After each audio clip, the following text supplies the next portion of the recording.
Reading is the habit of the highly successful. Dalam setahun, berapa buku yang kamu baca? Elon Musk membaca buku selama 10 jam setiap hari. Kamu nggak perlu menyediakan waktu segitu banyak juga untuk baca buku. 1-2 jam sehari aja udah cukup banget.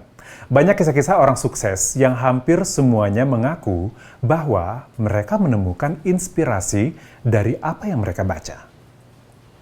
Gue punya teman namanya Natalie Indri yang suka banget baca buku.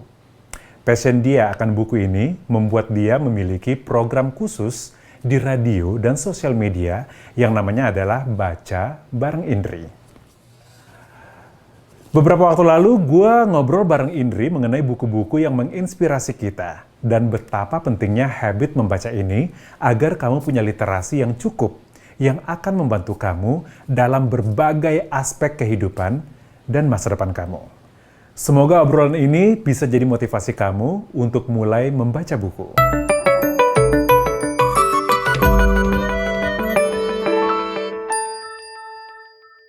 Anak-anak anak-anak sekarang itu kayak kalau ngomong itu ya memang kayak sesimpel kosakata dan topik pembahasan.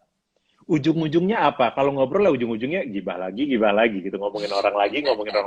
Karena nggak ada yang bisa dibahas gitu. Dan ketika kan yang sedihnya adalah ini gue kasih contoh di TikTok ya, di TikTok banyak para TikTokers yang followersnya udah jutaan bahkan, mereka itu bahkan kosakatanya sangat terbatas sekali dan termasuk juga kayak public figure pun juga banyak banget yang kosakatanya sangat terbatas ketika dia hosting sebuah event, kosakatanya itu lagi kalau misalkan itu misalkan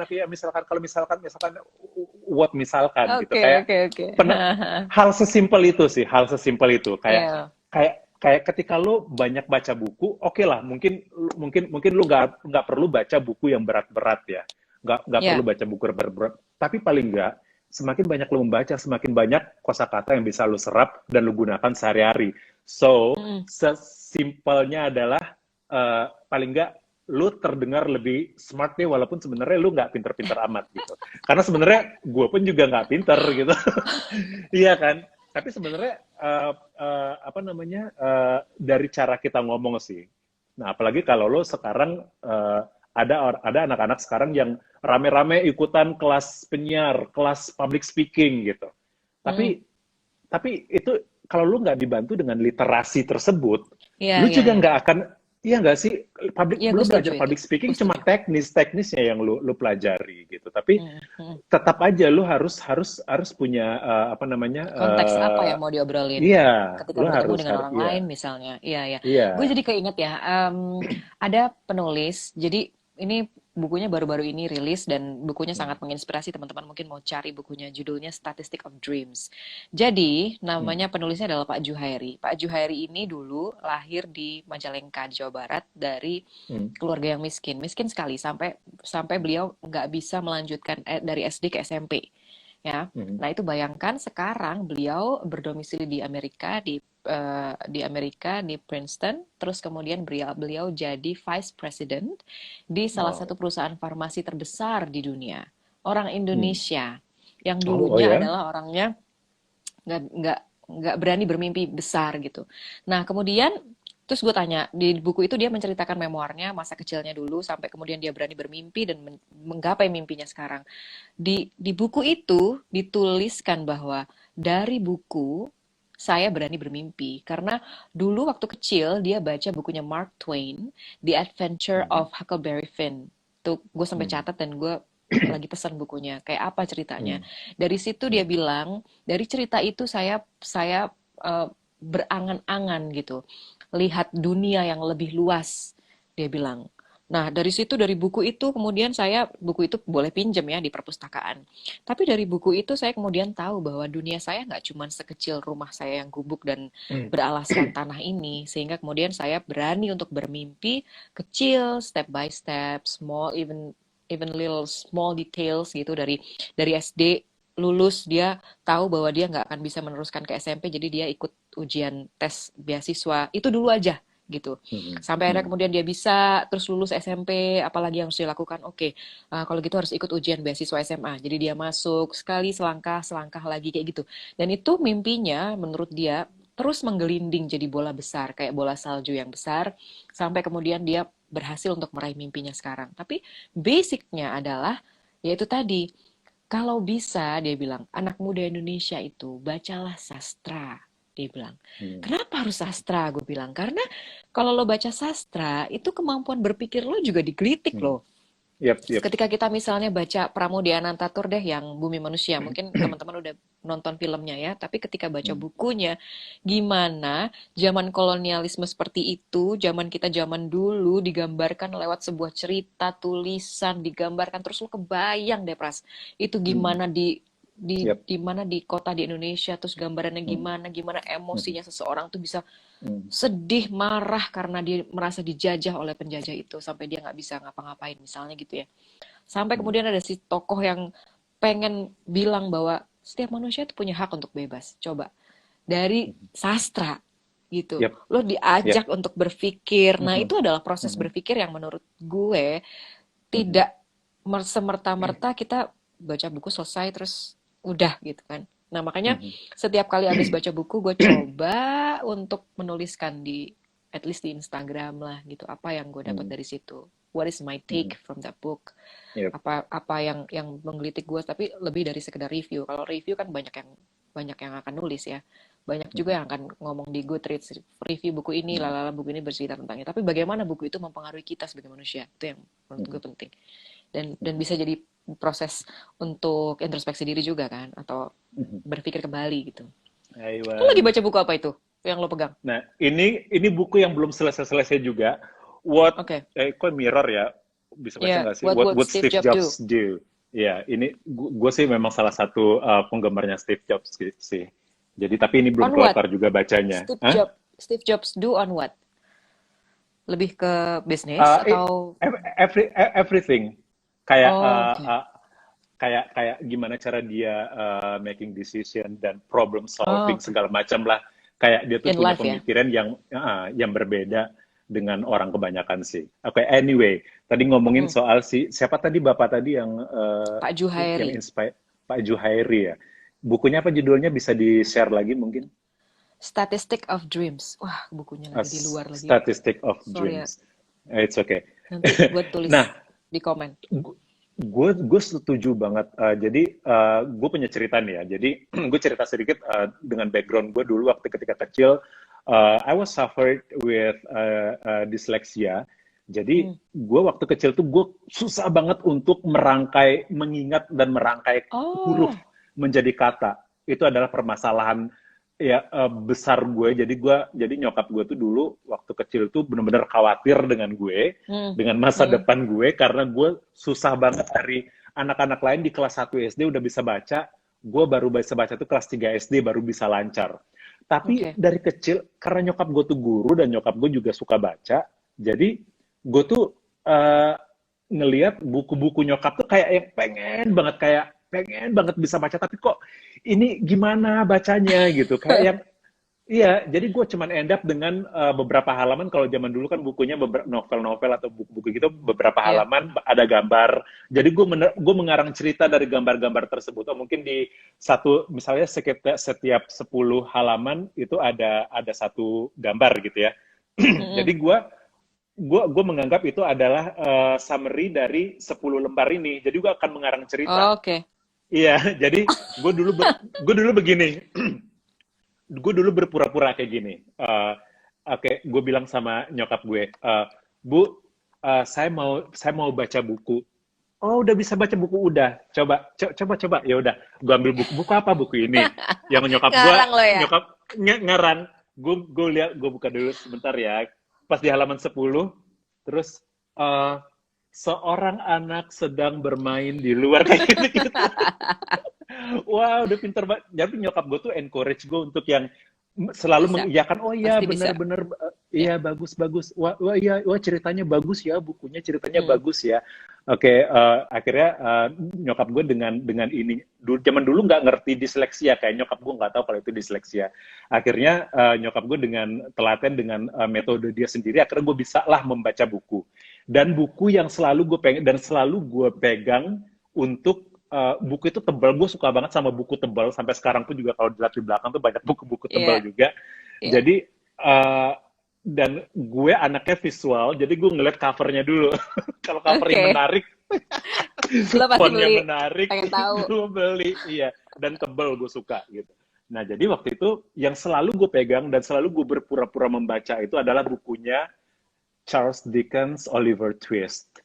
Itu Wow. novel, tapi versi bahasa Indonesia tentunya. Itu Ya. tebal banget dan Mm-mm. gue suka gambarnya. Itu gambarnya adalah si Oliver kecilnya itu lagi diangkat oleh seorang dewasa gitu ke jendela gitu. Jadi Mm. waktu itu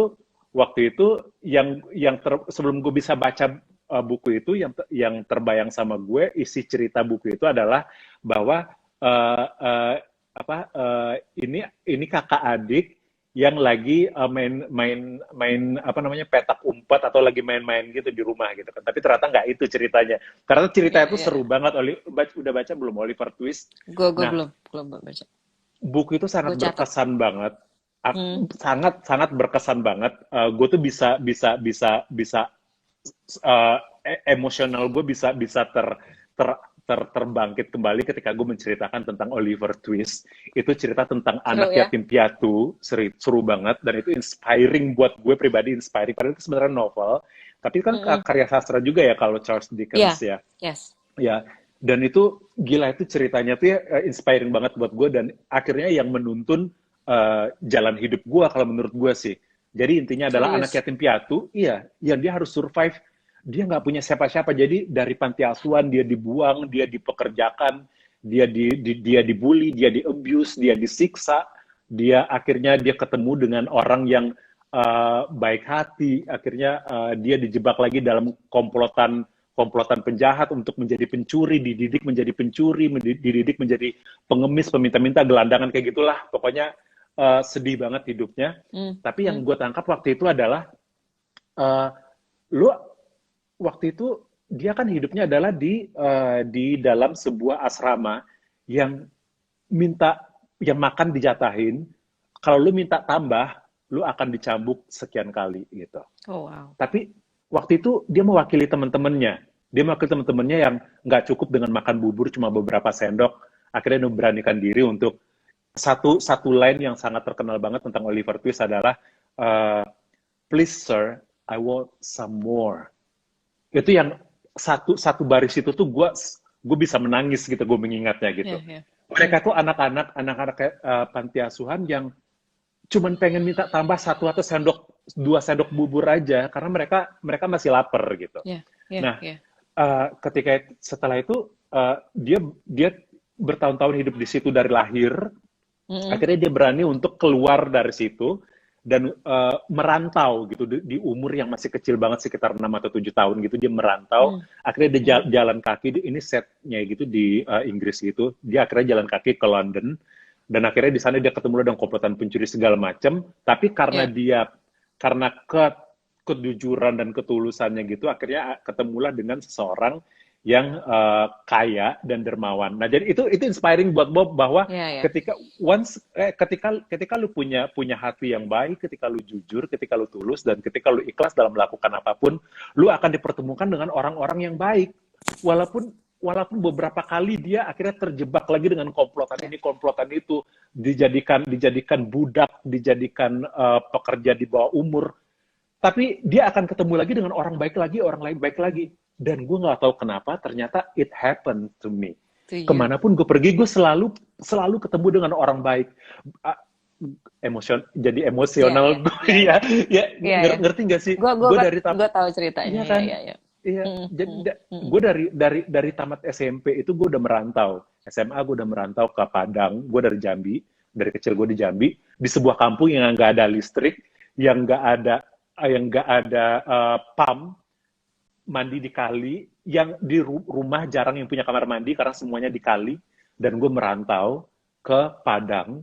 Ini benar-benar, dan buku Oliver gue bawa kemana-mana tapi udah nggak tahu hilang di mana. Itu buku gue bawa kemana-mana, dan setiap kali ini gue baca buku itu, gue baca terus buku itu, dan kayak jadi motivasi gue untuk oke, ada yang lebih sedih hidupnya daripada gue gitu. Tapi akhirnya gue mengalami juga gitu, dan gue selalu ketemu dengan orang-orang yang baik. Ketika SMA, gue ngekos semua 1 bulan pertama, bulan berikutnya cuman sesimpel gue melakukan apa yang Oliver lakukan. Yang Oliver lakukan adalah dia dia diangkat kayak anak gitu sama orang kaya. Tapi ketika bangun tidur, walaupun di rumah itu ada pembantu segala macam, pelayannya banyak, tapi yang dilakukan adalah dia cuci piring, dia bersih rumah. Itu gue lakukan, bener-bener gue lakukan. Ketika gue ngekos di rumah seorang yang lumayan berada, gue melakukan itu. Gue bangun pagi jam 5 pagi, biasanya kan kita sholat subuh, habis itu gue cuci piringnya, habis itu gue ngepel rumahnya gitu, dan dia kaget si ibu itu, terus dia bilang, bulan besok kamu gak usah bayar deh, tapi jangan bilang yang lain ya, kata dia gitu, kamu jadi anak ibu aja. Sampai gue kuliah, pindah kota, dia punya rumah di kota itu, gue disuruh tinggal di rumahnya dia yang kosong itu, gitu. Dan gue, sebesar itulah impact dari kalau kita membaca sebuah sastra yang bisa yang kita bisa mengambil makna atau inspirasi dari buku tersebut. Itu sih cerita Satu, lo gue sih. membuat lo merasa tidak sendiri. 2, kemudian lo percaya dan meyakini bahwa ada hal-hal yang baik yang akan terjadi seperti pada tokohnya yang terjadi di cerita itu akan terjadi pada diri lo juga. My take dari cerita yang lo cerita tadi, my take, Tuhan gak akan biarin umatnya sampai merana sebegitunya. And that is faith, ya gak sih? Itu cerita bener banget, indah banget loh, Pras.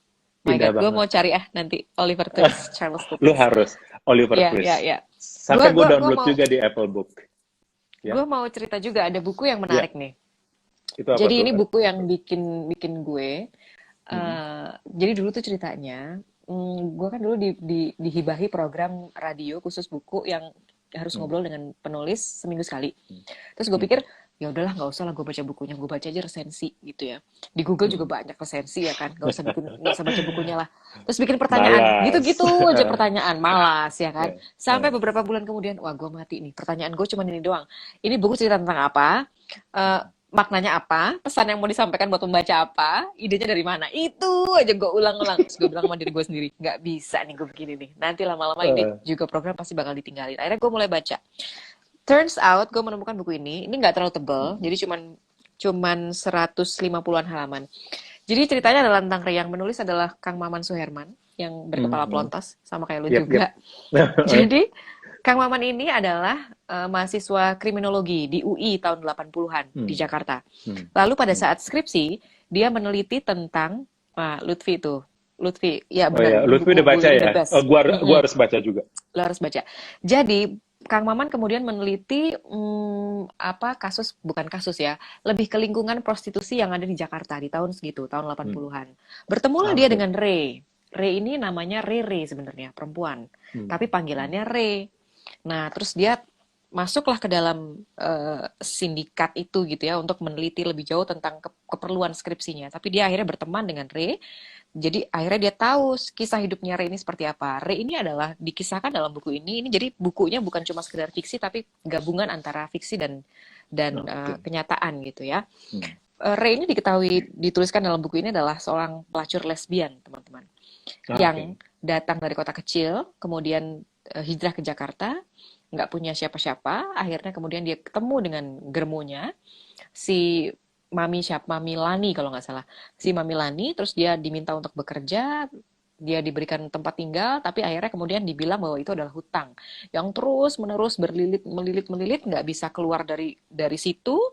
Dia diancam kalau dia mau keluar, dia akan dibunuh beserta dengan seluruh teman-teman yang lain dalam gerombolan itu gitu ya.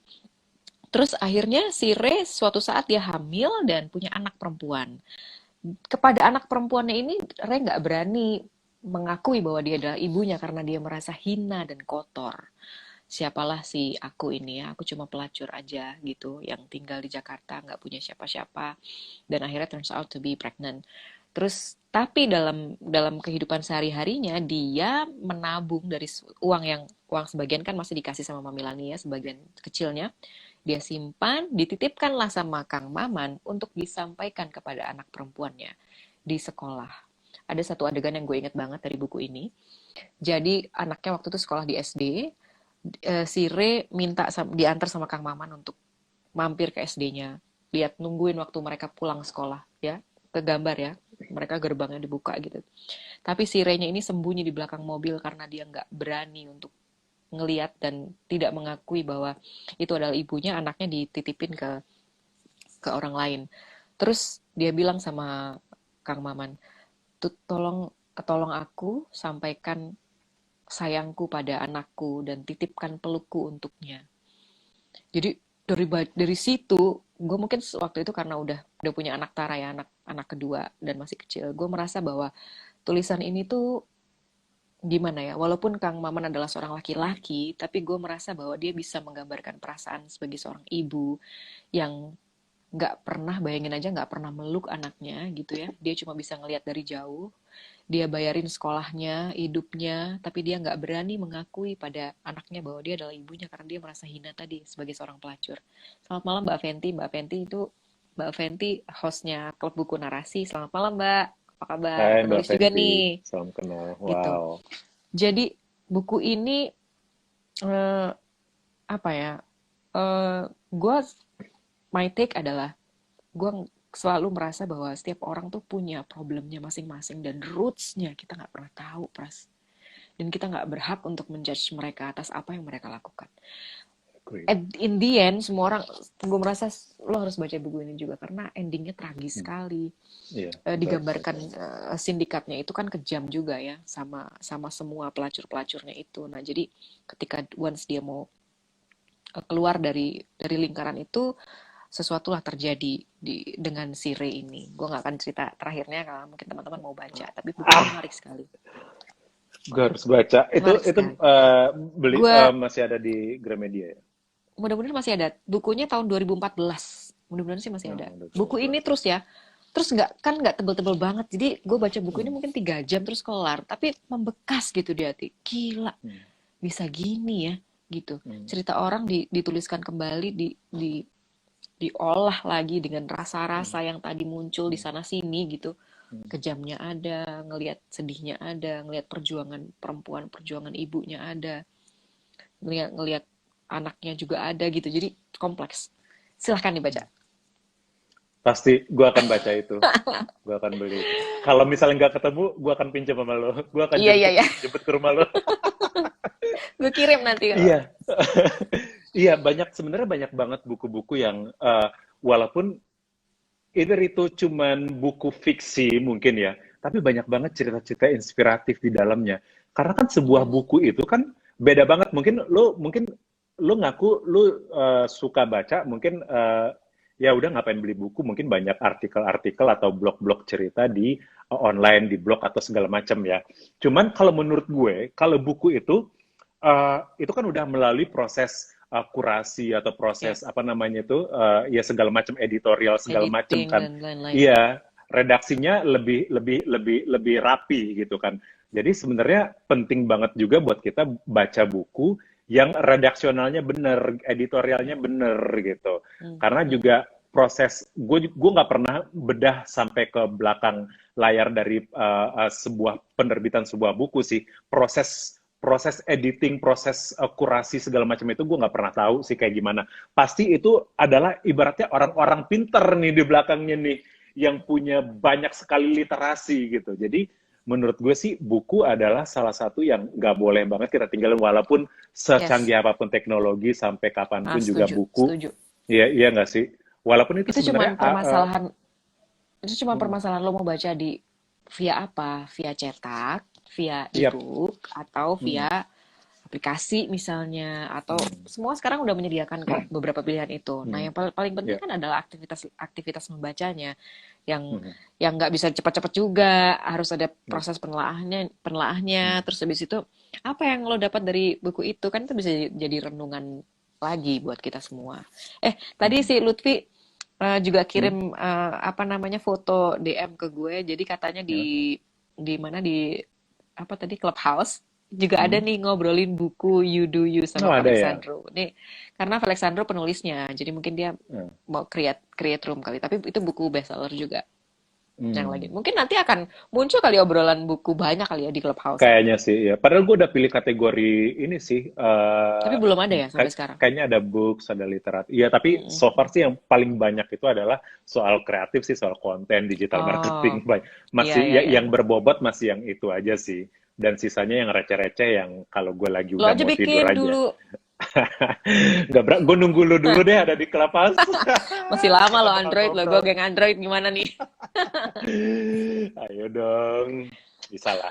Oke, ya, ya itu sih. Kita tadi janjinya cuma 30 menit ya. Iya, sekarang udah 45, hampir hampir Udah sejam. It's 43. okay. Iya, tapi ini seru seru banget sih soal buku ini karena gue udah lama banget nggak ngobrol soal buku karena Ya, kebetulan ya. di circle gue saat ini adalah anak-anak konten semuanya gitu. Yang mereka juga jarang baca buku, jadi gue nggak punya temen untuk ngebahas soal buku gitu.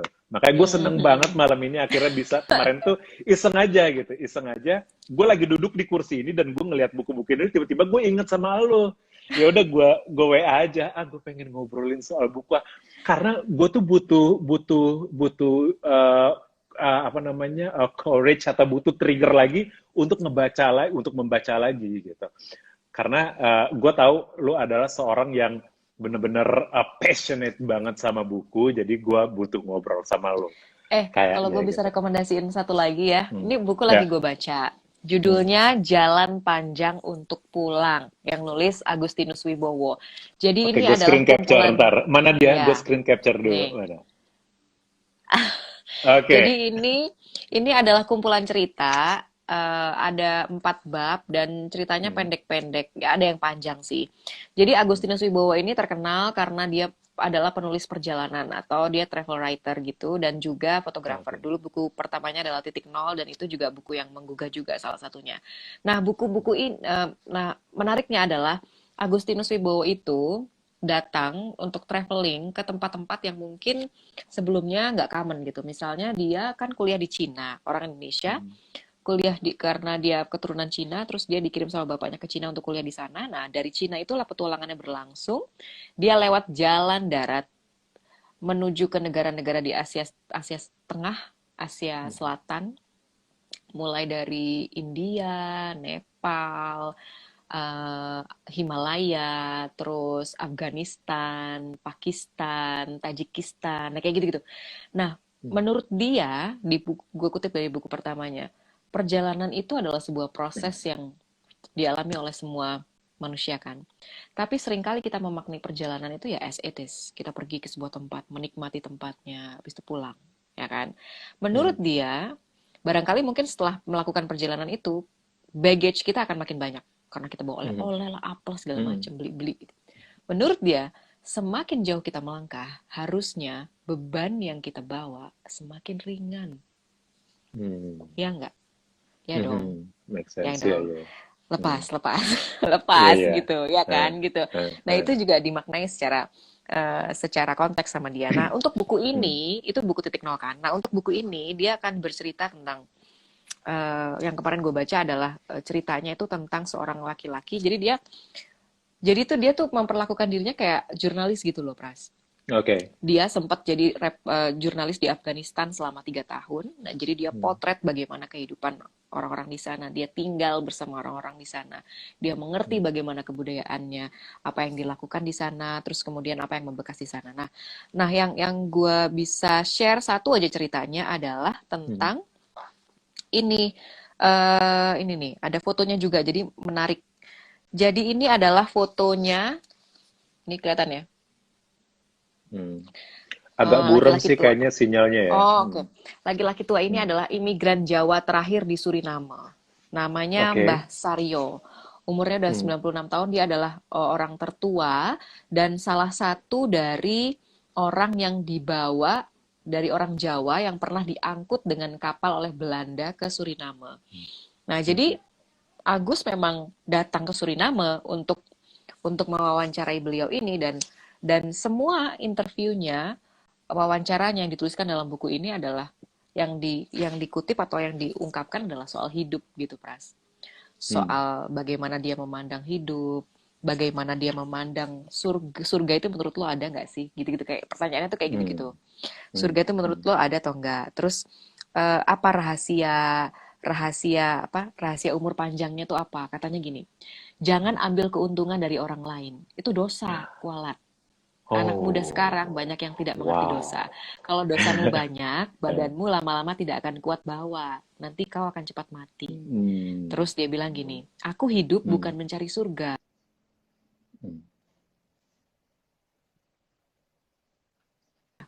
Aku mau apa, aku mau makan apa, bisa makan.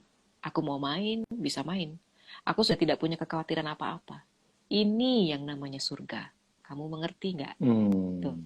Jadi simplicity aja, Pras. Gitu. Semua buku-bukunya Agustinus akan bicara seperti itu. Dia akan bicara tentang perjalanan dia pergi kemana keluar, tapi sebetulnya perjalanan itu mengembalikan dirinya ke dalam. Gitu. Mencari tahu kita tuh siapa, tujuan hidup kita tuh apa. Apakah kamu sudah mencapai tujuan hidup itu atau belum? Jangan-jangan pikiran kita sekarang ini terlalu melebar kemana-mana sehingga esensi hidupnya itu kita sekarang malah nggak ada gitu. Nah itu buku-bukunya Agustinus Wibowo akan mengajak kita untuk balik lagi berpikir ke sana. Kayaknya anak-anak sekarang harus baca sih. Ya, anak-anak yang melupakan esensi, kebanyakan ekspektasi. Ya. Ekspektasi. Iya kan? Iya. Iya. Di sebelum kita udahan nih, gue pengen nanya, lo pernah ada titik jenuh baca buku nggak sih? Gue ngutip Najwa Shihab ya, katanya gini. Kita cuma perlu ketemu satu buku untuk bikin kita bertualang ke buku-buku yang lainnya. Dan itu gue ketemu buku ini. Terus dan lagi gue mencari buku-buku yang lain, ya pasti ada buku-buku yang nggak sesuai ekspektasi. Menurut gue, ya cuma gini doang ceritanya. Misalnya ada yang kayak gitu ya. Tapi ketika lo mencari lagi dan ketemu lagi buku yang baru, lo akan timbul rasa gimana yang lain ya, gimana ada cerita apa ya yang di buku-buku lain itu ya gitu. Mungkin dengan resensi, dengan review akan membantu lo untuk ketemu dengan buku-buku bagus. Itu menurut gue ya. Tapi begitu lo ketemu dengan satu buku yang tek gitu, pasti lo akan terus pengen tahu ya, kayak Charles Dickens tadi lah, ya nggak sih? Iya. Itu pasti akan ada cerita-cerita yang lain yang luar biasa bisa mempengaruhi hidup kita sampai sebegitunya. Nah, buku yang sangat menjadi inspirasi terbesar dalam hidup lo yang pernah lo baca, buku apa sih yang paling menginspirasi? Kalau yang menginspirasi ya, sekarang banyak di kepala gue, tapi gue yang keinget yaitu tadi Titik Nol. Terus sama ini nih, gue ketemu buku ini di pasar Blok M, tau nggak lo, di bawah itu buku-buku oh iya, tahu lama banget. Lupa banget tempat itu. Udah menguning. Itu menyenangkan sekali. Jadi gue nemu buku ini waktu itu. Isu yang sedang terjadi dalam hidup gue adalah kenapa kok setelah pilkada gitu ya, pergesekan antar agama, orang ngomongin agama ini kok jadi makin sensitif ya gitu ya. Akhirnya terus gue nggak mesti begini nih gitu. Gue coba untuk cari literatur yang lain yang bicara soal kemanusiaan secara universal. Terus nggak tahu gue ketemu sama buku ini. Ini ditulis sama Dalai Lama, The Art of Happiness, A Handbook for Living, dan gue menemukan bahwa compassion is a universal point gitu, yang bisa diterapkan oleh semua orang. Dan yang gue ingat dari buku ini adalah kita tuh sering lupa manusia tuh ya, bahwa kita tuh pada level pertama diciptakan hanya sebagai manusia aja, yang tanpa bawa embel-embel kita dilahirkan di mana, kita punya agama apa, kita dilahirkan dalam suku apa gitu.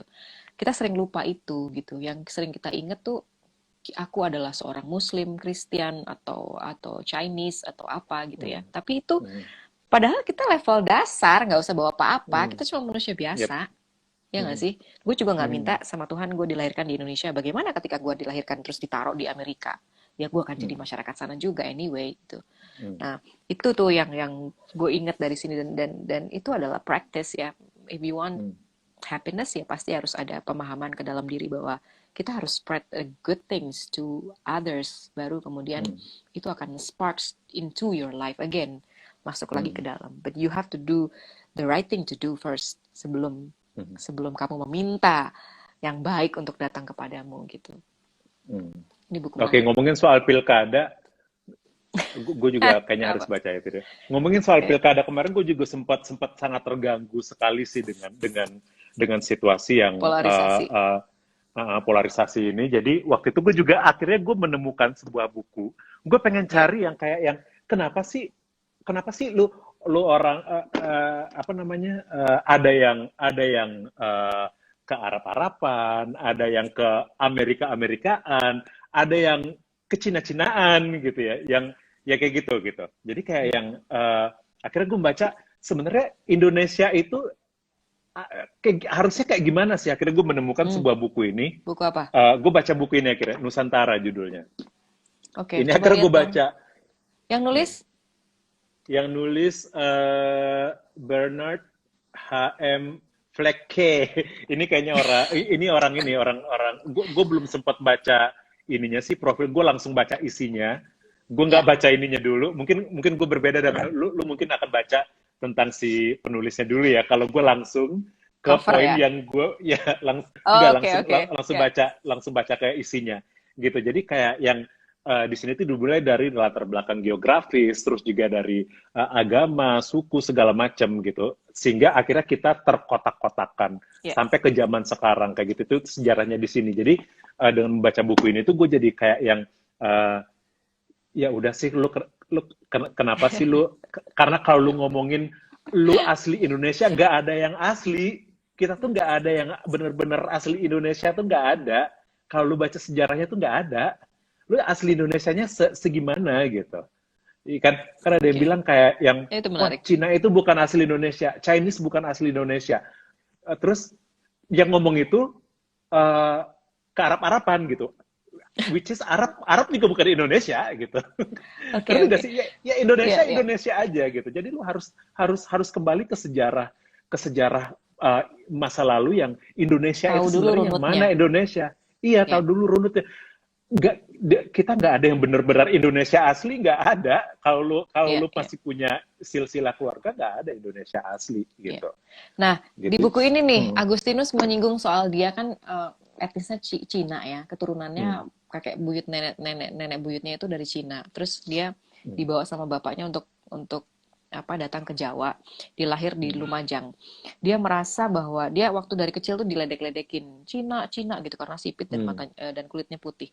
Begitu reformasi 98 dia akhirnya kemudian bergejolak, dia takut banget sebagai etnis Cina, sampai kemudian ditulislah di dalam buku ini bahwa ada berapa korbannya waktu itu, kemudian juga tidak terukur berapa perempuan Cina yang diperkosa dan dibunuh pada saat reformasi 98. Tapi kemudian dia dikirim sama bapaknya kan untuk kuliah di Cina. Terus pada saat dia masuk ke Cina, dia bilang, saya nggak merasa seperti menemukan tanah air saya di sini.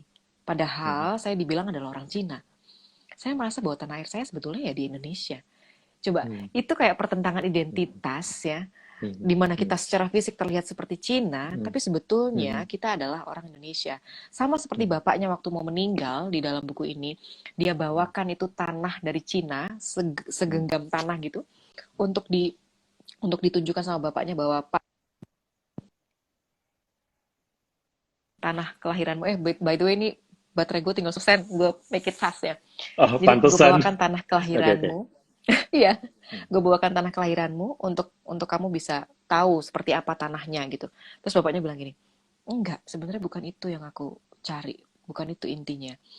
Aku merasa bahwa ini adalah tanah airku, Indonesia adalah tanah airku. Mau bagaimanapun orang mau bilang jelek-jelekin Cina yang kayak gimana, tapi aku hidup dan besar di sini, melihat anak-anakku tumbuh di sini. Itu indah sekali kalimat yang dituliskan di sini. Teman-teman harus baca selengkapnya.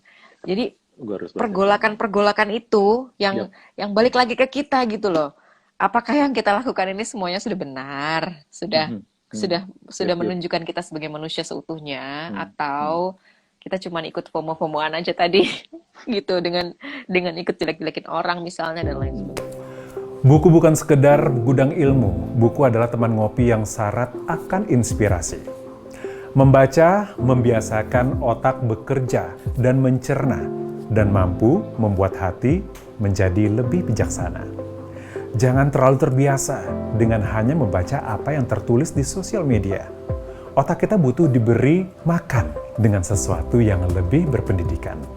Membaca bukan hanya soal menyerap informasi, namun juga soal menata redaksi. Bacaan yang baik seharusnya membentuk budaya yang baik pula bagi si pembaca. Buku adalah jendela untuk kita melihat dunia dari sisi yang berbeda. They show us what community and friendship mean. They show us how to live and die.